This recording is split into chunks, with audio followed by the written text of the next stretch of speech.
December 16th, 1944. Ardennes Forest, Belgium. 5:30 a.m. Lieutenant Colonel Robert Franklin grips his radio handset inside a freezing command post as German artillery tears through the winter darkness. He's trying to coordinate three separate American battalions: the 99th Infantry Division, the 2nd Infantry Division, and elements of the 7th Armored. But the voices crackling through his SCR 300 radio are drowning in static and interference. "Baker Company, what's your position?" Franklin shouts into the handset. Nothing. Just the hiss of dead air. He switches frequencies. "Able Company, do you read?" A garbled response breaks through, but it's unintelligible. Somewhere out there in the fog and snow, 250,000 German troops are pouring through a 50-mile gap in the Allied lines. This is Hitler's last gamble. Operation Wacht am Rhein, the Battle of the Bulge. And the American forces can't talk to each other. 3 miles away, Sergeant James McKinley watches German Panzer tanks emerge from the tree line. He desperately cranks the handle on his SCR 284 radio, trying to call for artillery support. The radio weighs 70 pounds. It requires a separate power unit. And right now, in the most critical moment of his life, it's completely silent. By nightfall on December 16th, the communication breakdown will contribute to 19,000 American casualties in a single day. The bloodiest 24 hours in U.S. Army history. American units will surrender entire positions simply because they couldn't coordinate defenses. Tank columns will drive into ambushes because reconnaissance reports never reached them. Artillery will fire on friendly positions because forward observers couldn't transmit corrections. The Germans, meanwhile, are listening to everything. Their radio intercept units are tracking every American transmission, triangulating positions, and feeding targeting data to their artillery batteries within minutes. What the American commanders didn't know was that 6 months earlier, a 32-year-old civilian engineer with no military experience had been laughed out of a Pentagon conference room for suggesting a solution so radical that a 2-star general told him, "Son, that's not how radios work, and it never will be." His name was Edwin Armstrong, and he was about to change warfare forever. The problem started long before the Bulge. Since 1942, American forces had been fighting with a fundamental disadvantage that military planners called the communication gap. Traditional military radios operated on amplitude modulation, AM frequency. The technology dated back to World War I. AM radios worked by varying the strength of the radio wave to encode voice signals. In theory, this was simple and reliable. In practice, it was a disaster. AM signals were vulnerable to every form of interference imaginable. Lightning storms created static that drowned out transmissions for miles. Enemy jamming stations could overwhelm American frequencies with noise. Even the electrical systems in tanks and aircraft generated interference that made communication nearly impossible. During the North Africa campaign in 1942 and 1943, General George Patton reported that his tank commanders could maintain radio contact for an average of only 12 minutes before interference made communication impossible. The range problem was even worse. The SCR 300 backpack radio, the primary infantry communication device, had an effective range of just 3 miles under ideal conditions. In combat, with terrain obstacles and interference, that range often dropped to less than 1 mile. Company commanders literally couldn't talk to battalion headquarters. The U.S. Army Signal Corps had tried everything. They increased transmission power, but that just made American radios easier for German intercept units to detect and triangulate. They developed elaborate code systems, but those took time to encode and decode, time that soldiers didn't have when Panzer tanks were bearing down on their positions. They built bigger, more powerful radios, but those required trucks to transport and generators to power. By 1943, the consensus among military communication experts was clear. Radio technology had reached its fundamental limits. The laws of physics simply didn't allow for interference-free, long-range portable military communication. Major General Roger Colton, chief of the Signal Corps, stated in a May 1943 memo, "We must accept that battlefield communication will always be imperfect. Our focus should be on training soldiers to operate effectively with degraded communications." The stakes were measured in blood. After-action reports from the Sicily invasion in July 1943 documented that communication failures contributed to 23% of all friendly fire incidents. During the Salerno landing in September 1943, the 36th Infantry Division lost 2,100 men in the first 48 hours, with combat reports citing complete communication breakdown as a primary factor in the disaster. The British weren't any better off. Their number 19 radio set was slightly more reliable than American equipment, but it still suffered from the same fundamental AM interference problems. Soviet forces had virtually no portable radio communication at the tactical level. Their company commanders relied on runners and signal flags. Only the Germans seemed to have an edge, but not because their radios were better. German communication doctrine emphasized wireline telephones and motorcycle couriers. They accepted that radios were unreliable and built their tactics around that limitation. When American intelligence officers captured German radio equipment in Tunisia, they found it was actually inferior to American designs. The Germans just used it differently, in shorter bursts with prearranged code phrases that minimized transmission time. The American military-industrial complex had thrown millions of dollars at the problem. RCA, Motorola, and Western Electric all had contracts to develop improved radio systems. None of them had produced anything revolutionary.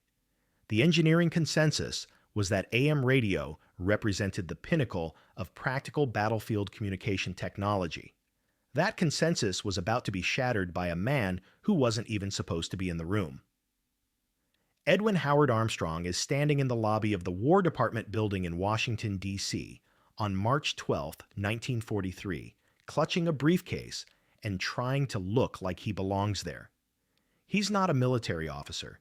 He's not a defense contractor.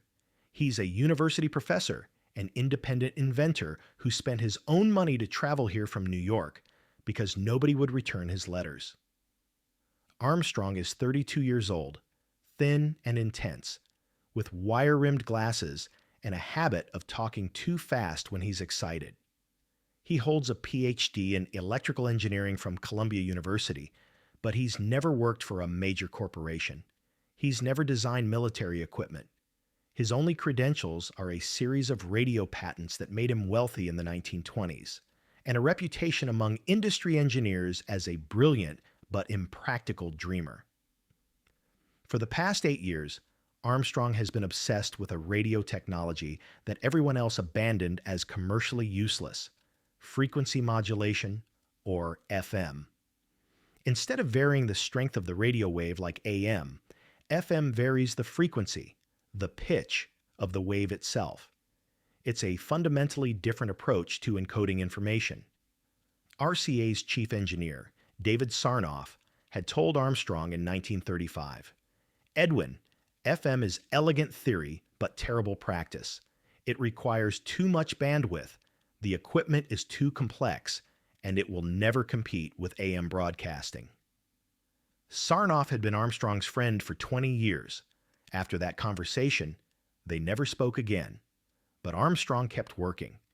In his private laboratory at Columbia University, he built FM transmitters and receivers using his own money.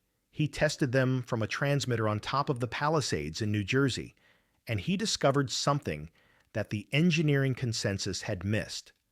FM signals cut through interference like a hot knife through butter. Static that rendered AM transmissions unintelligible had almost no effect on FM. Electrical interference from motors and generators, the bane of tank and aircraft radios, simply didn't register on FM receivers. Even deliberate jamming was far less effective against FM signals. The moment of insight came on a stormy night in June 1942. Armstrong was testing an FM receiver during a thunderstorm, conditions that would make AM radio completely unusable. Lightning was striking close enough that he could smell the ozone.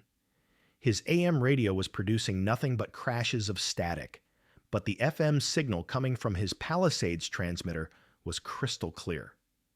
Armstrong grabbed his notebook and started calculating. If FM could cut through natural interference, it could cut through battlefield interference. If FM could resist jamming, it could give American forces a massive advantage. And if FM transmitters could be miniaturized, something he'd been working on, they could be built into portable battlefield radios. He wrote to the Signal Corps. No response. He wrote to the War Department. No response. He sent technical papers to RCA's Defense Division. They replied with a form letter, thanking him for his interest. Finally, in March 1943, Armstrong used a connection from his Columbia University days, a former student who now worked as a junior aide in the War Department, to get a 15-minute meeting with a Signal Corps planning committee. That meeting was scheduled for 2:00 p.m. on March 12th. Armstrong arrives at 1:30 p.m., reviews his notes one more time, and walks into a conference room where 8 military officers and civilian engineers are waiting with expressions that range from polite skepticism to open hostility. He has 15 minutes to overturn 30 years of engineering consensus. Armstrong opens his briefcase and pulls out a device about the size of a lunchbox. It's a crude prototype. Hand-soldered components, exposed wiring, a whip antenna made from a car radio part. It looks like something a hobbyist built in his garage, because that's exactly what it is. Gentlemen, Armstrong says, this is an FM transceiver. It operates on frequencies between 42 and 50 megahertz. It has a range of 15 miles with a 5-watt transmitter, and it's completely immune to the interference that's crippling our current radio systems. Colonel William Preston, the Signal Corps representative, cuts him off. Professor Armstrong, we're familiar with FM broadcasting. It's impractical for military use. The bandwidth requirements alone are irrelevant at these frequencies. Armstrong interrupts. The VHF spectrum has plenty of room, and the clarity advantage is overwhelming. He plugs in the device and speaks into the microphone. Testing 1, 2, 3. His voice comes out of the speaker with startling clarity. No static, no hiss, just clean audio. That's in this room, Preston says dismissively. Show me what happens with actual interference.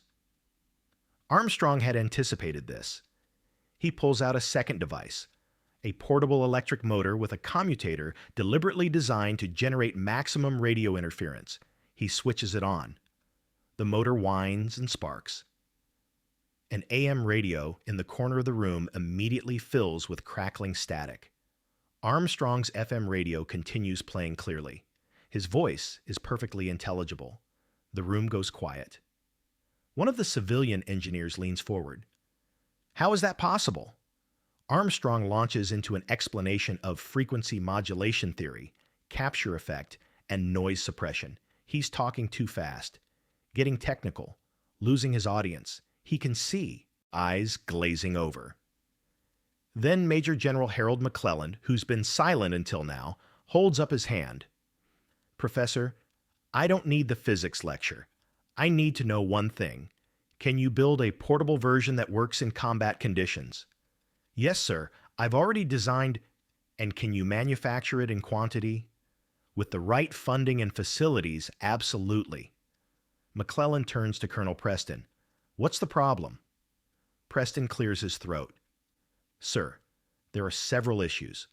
First, FM transmission on these frequencies violates FCC regulations. Second, we'd need to completely retool our manufacturing lines. Third, every radio in the Army would need to be replaced. And fourth, he pauses for emphasis, this technology is unproven in field conditions. We'd be gambling our entire communication infrastructure on one man's theory.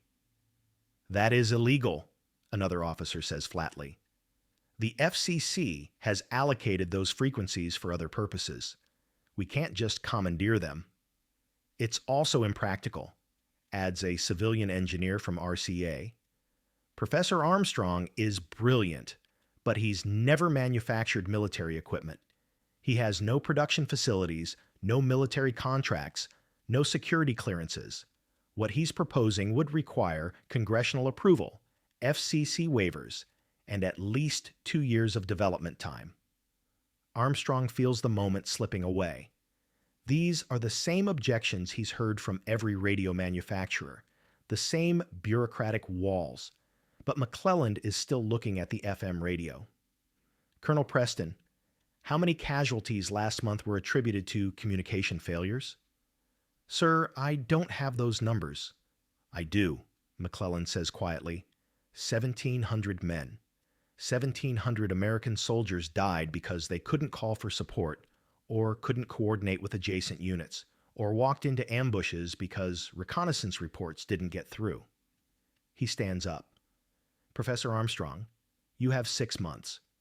Build me a combat-ready prototype. If it works, I'll get you your waivers and your production facilities. If it doesn't work, you've wasted 6 months of your life and some of your own money. Are we clear?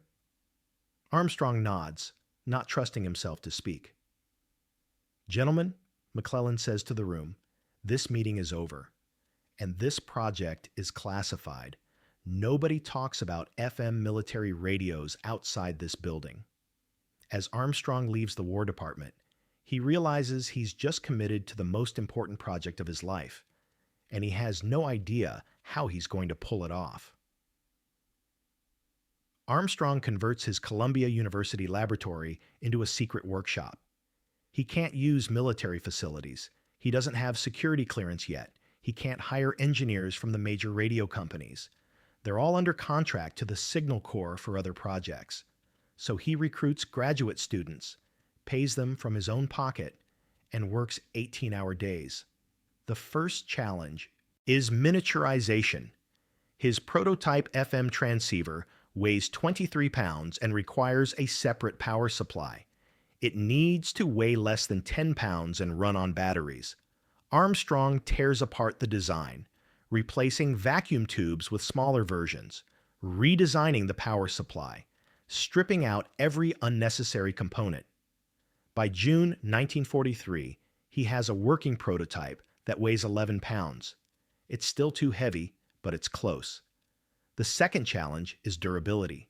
Military radios need to survive drops, water immersion, temperature extremes, and the shock of artillery fire. Armstrong builds a testing rig in the basement of his laboratory, a mechanical arm that drops radios from 6 feet onto concrete over and over until they break. He waterproofs the components with rubber gaskets. He adds shock mounting for the vacuum tubes. By August, he has a prototype that survives the abuse. The third challenge is manufacturing. Armstrong has never run a production line. He has no factory, so he partners with a small electronics manufacturer in New Jersey, Link Radio Corporation, that's willing to take a risk on an unproven technology. Together, they design assembly procedures and order components. On September 15, 1943, Armstrong delivers 6 prototype FM transceivers to the Signal Corps testing facility at Fort Monmouth, New Jersey. They're designated the SCR 522, Signal Corps Radio Model 522. The testing begins immediately. Signal Corps engineers subject the radios to every form of torture they can devise. They operate them next to running tank engines. They transmit during thunderstorms. They try to jam the signals with high-powered AM transmitters. They drop them from trucks, submerge them in water, and bake them in ovens. The SCR 522 radios pass every test. The clarity is remarkable. The range exceeds specifications. The interference resistance is everything Armstrong promised, but the bureaucracy is just beginning. On October 28, 1943, Armstrong is summoned to a Signal Corps review board at the Pentagon. This is the formal evaluation that will determine whether FM radios get approved for production. The room is packed. 30 officers, civilian engineers from every major radio manufacturer, and representatives from the FCC. Colonel Preston presents the test results. They're impressive, but then he presents the problems. Gentlemen, while the SCR-522 performs admirably, we face significant obstacles to deployment. First, production cost. Each unit costs approximately $247, compared to $89 for the current SCR-300. Second, frequency allocation. The FCC has not approved military use of the 4250 MHz band. Third, compatibility. FM radios cannot communicate with existing AM equipment, requiring complete replacement of our entire radio infrastructure. The room erupts. A civilian engineer from Motorola stands up.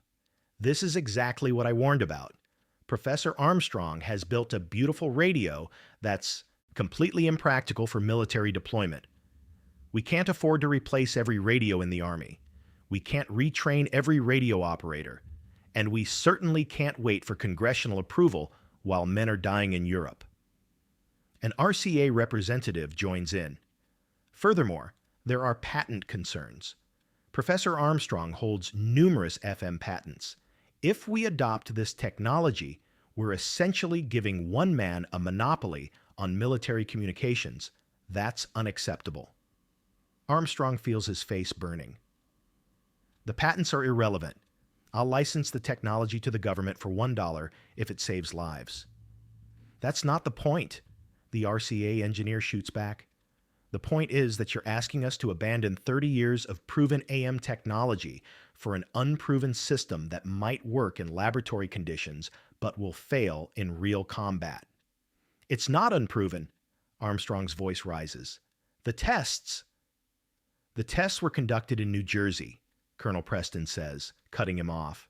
Not in North Africa, not in Italy, not in combat conditions with real enemy jamming and real battlefield interference. The argument escalates. Engineers are shouting over each other. Someone accuses Armstrong of profiteering. Armstrong accuses the radio manufacturers of protecting their AM patents. The room is chaos. Then Major General McClellan stands up. The room falls silent. Gentlemen, McClellan says quietly, I've been reading casualty reports for 18 months. I've written letters to mothers explaining that their sons died because our radios didn't work. I've attended funerals for men who bled out waiting for medical evacuation that never came because the call for help never got through. He pauses. So here's what's going to happen. The SCR-522 is approved for limited production, 1,000 units. They'll be deployed to selected units in the European theater for combat evaluation. If they perform as promised, we'll expand production. If they fail, we'll scrap them and go back to AM. But we're going to find out, one way or another, whether this technology can save American lives. He turns to Armstrong. Professor, you have 3 months to deliver 1,000 radios. Can you do it?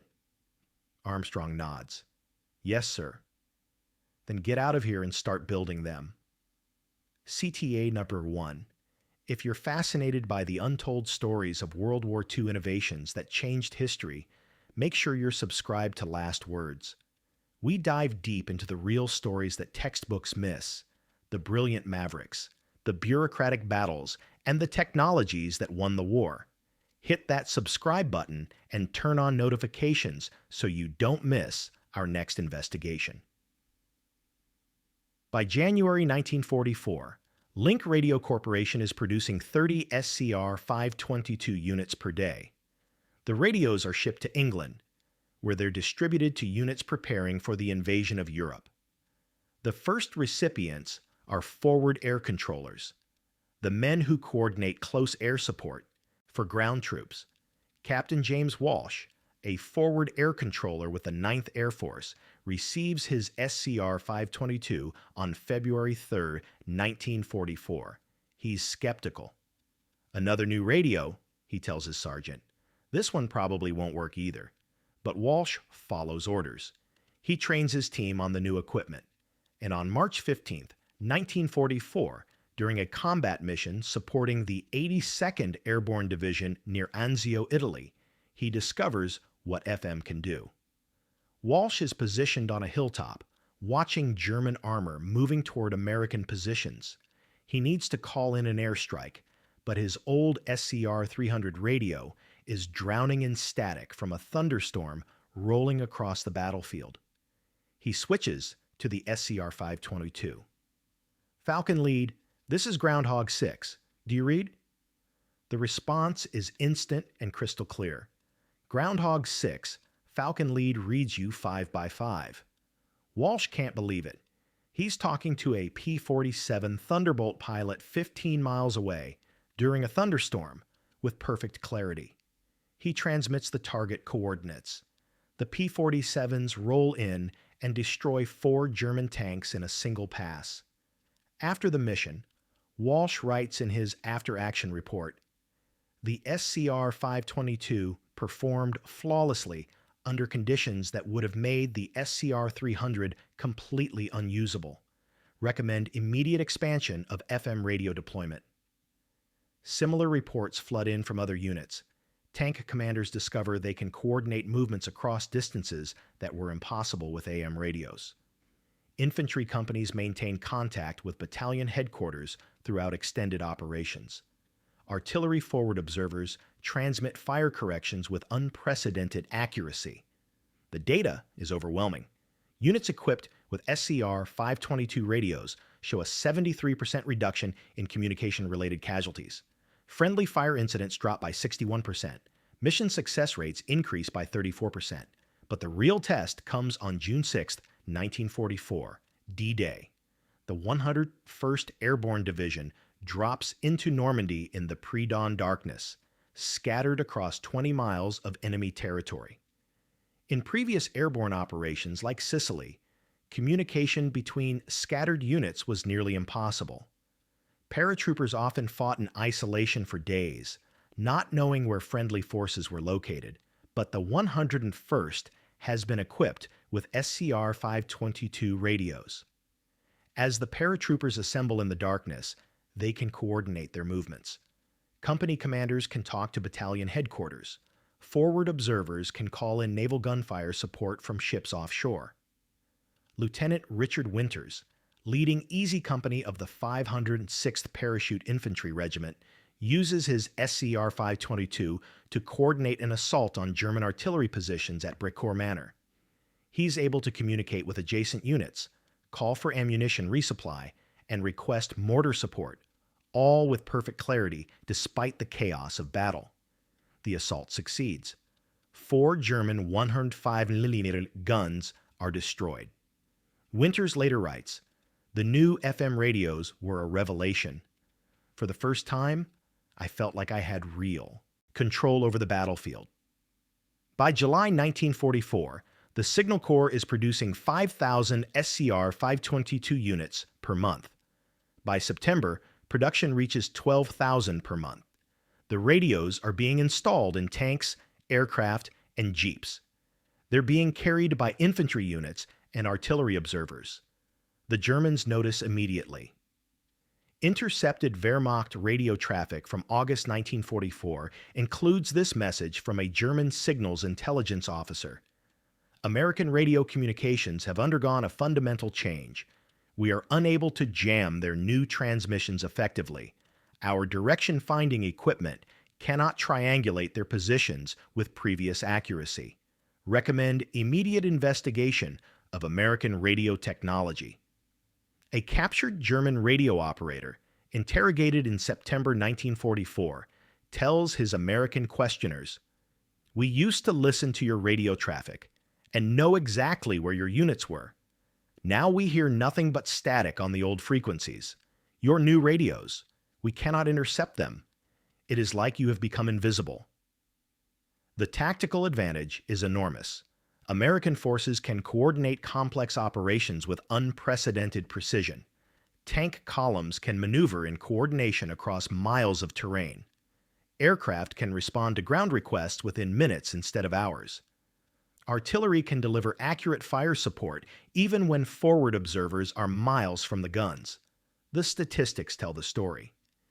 In the 6 months after widespread FM radio deployment, communication-related casualties dropped by 68%.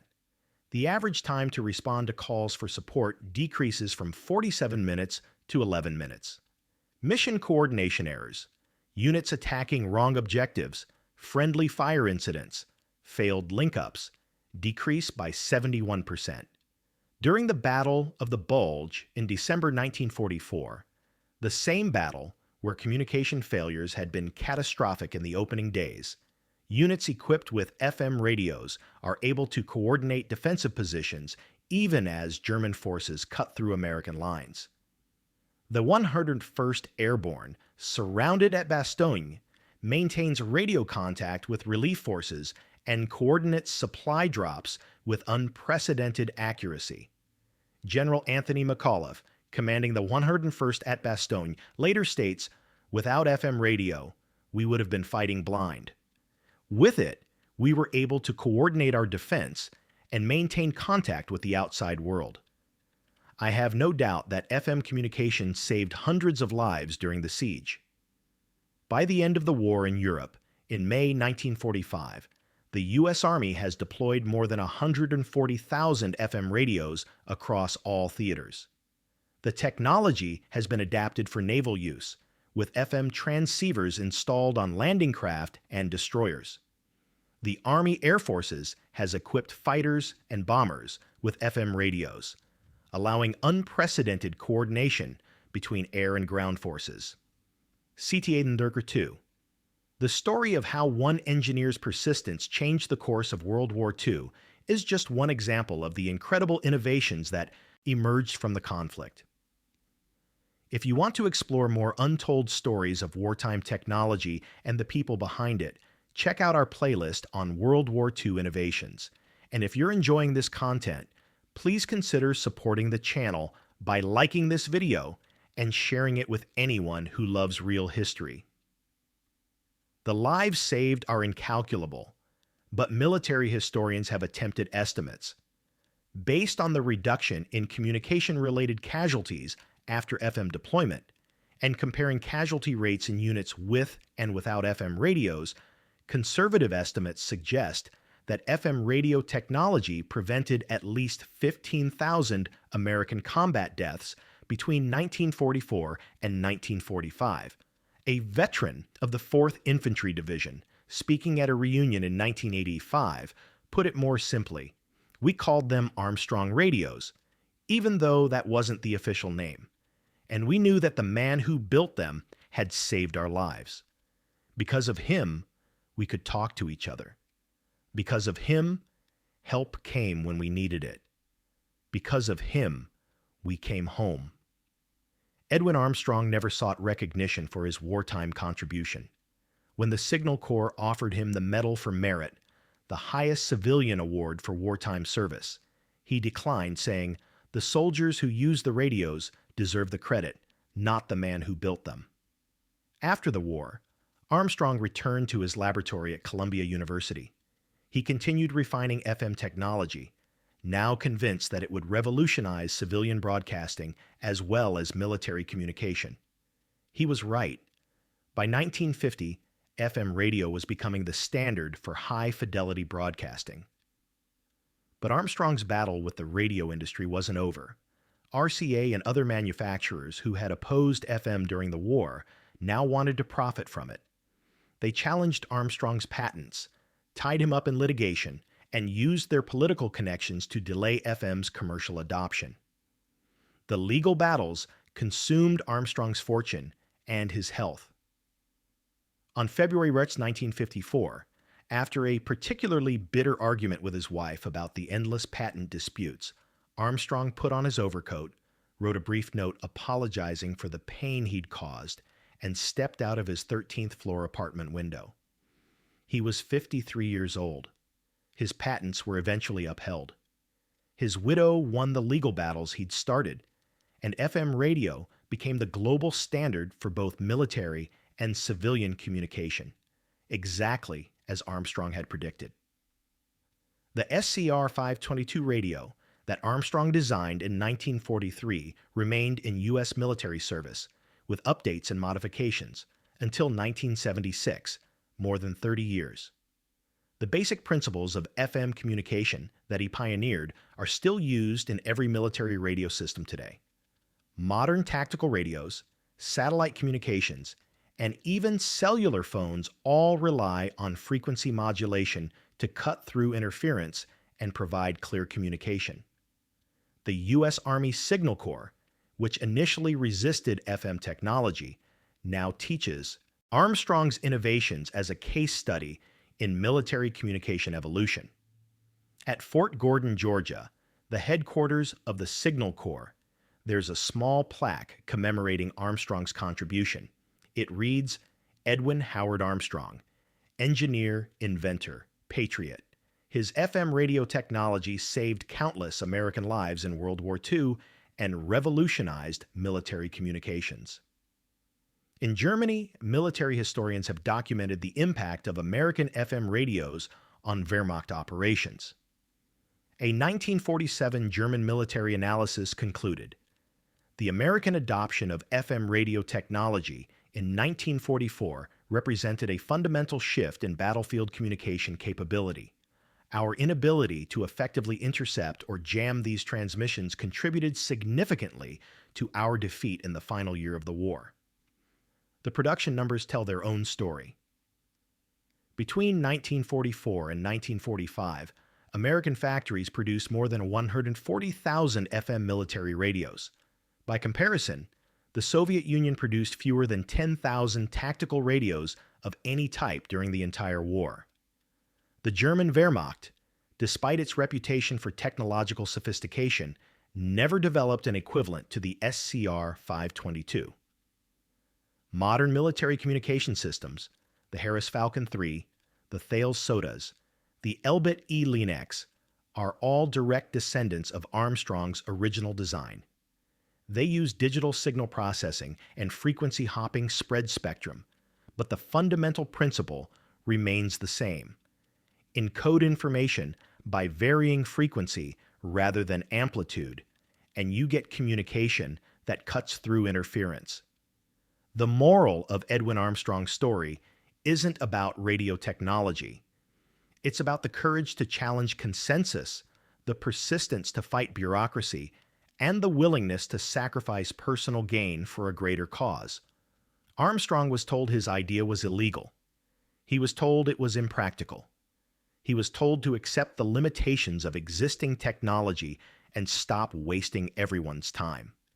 He was dismissed by experts, opposed by industry, and obstructed by bureaucracy. But he was right. And because he refused to accept no for an answer, thousands of American soldiers came home alive who otherwise would have died in the fog of war, unable to call for help, unable to coordinate with their comrades, unable to make their voices heard. In the end, that's what innovation really means. Not just building something new, but having the courage to fight for it when everyone else says it's impossible. Armstrong's FM radio didn't just change how armies communicate. It proved that one person with a good idea and the determination to see it through can change the course of history, even when the entire world is telling them they're wrong.